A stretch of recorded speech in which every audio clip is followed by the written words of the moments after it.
మనం చూసుకున్నట్లయితే మరొక అప్డేట్ అయితే రావడం జరిగిందనమాట.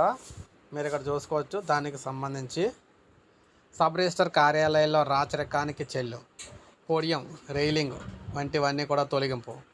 సో మీరు ఇక్కడ చూసుకోవచ్చు మొత్తం క్లియర్గా అన్ని కూడా. రాష్ట్రంలో సబ్ రిజిస్టర్ కార్యాలయాల్లో బ్రిటిష్ వారసత్వ రాచరిక వ్యవస్థకు సీఎం చంద్రబాబు ఆదేశాలు అయితే స్వస్తి అయితే పలికారు.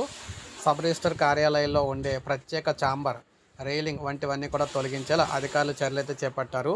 రెవెన్యూ శాఖ ప్రత్యేక ప్రధాన కార్యదర్శి సిసోడియా జారీ చేసిన ఆదేశాలతో ఈ మార్పులు అయితే మొదలయ్యాయి. ఇప్పటి వరకు సబ్ రిజిస్టర్ పోడియం ఎత్తుగా అక్కడ చెక్కలతో కూడిన రైలింగ్ ఉండేది. ఆ ఛాంబర్లోకి వెళ్లకుండా చిన్న తలుపు కూడా ఉండేది. అందులో సబ్ రిజిస్టర్ ఎత్తులో కూర్చునేవారు. క్రయ విక్రయాలకు వచ్చిన వారు ఎవరైనా సరే సబ్ రిజిస్టర్ ముందు నిల్చొని ఉండాల్సిందే. ఇప్పుడు ఇదంతా కూడా మారుస్తూ ఉన్నారనమాట. సో ఈ విధంగా అయితే ఉండబోతోంది.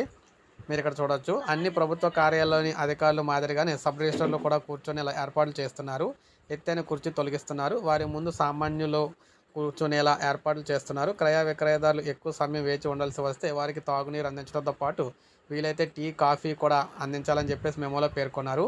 సో ఈ మేరకు విశాఖపట్నం, పశ్చిమ గోదావరి జిల్లాలోని ఆకివీడు తదితర సబ్ రిజిస్టర్ కార్యాలయాల్లో అందుకు తగ్గట్లు మార్పులు కూడా చేశారు. సోమవారం సెలవు రోజు కావడంతో రాష్ట్ర వ్యాప్తంగా 290 రిజిస్టర్ కార్యాలయాల్లో మార్పులు చేసి మంగళవారం నాటికి వ్యూహాత్మక స్నేహపూర్వక కార్యాలయాలను అందుబాటులోకి తీసుకురావాలని చెప్పారన్నమాట. సో ఈ విధంగా భూముల రిజిస్ట్రేషన్ ఆఫీసులో కీలక మార్పులు అయితే వచ్చినాయి, ప్రవేశపెట్టారు చంద్రబాబు గారు. సో ఇది మనకు బ్రేకింగ్ న్యూస్ అనమాట.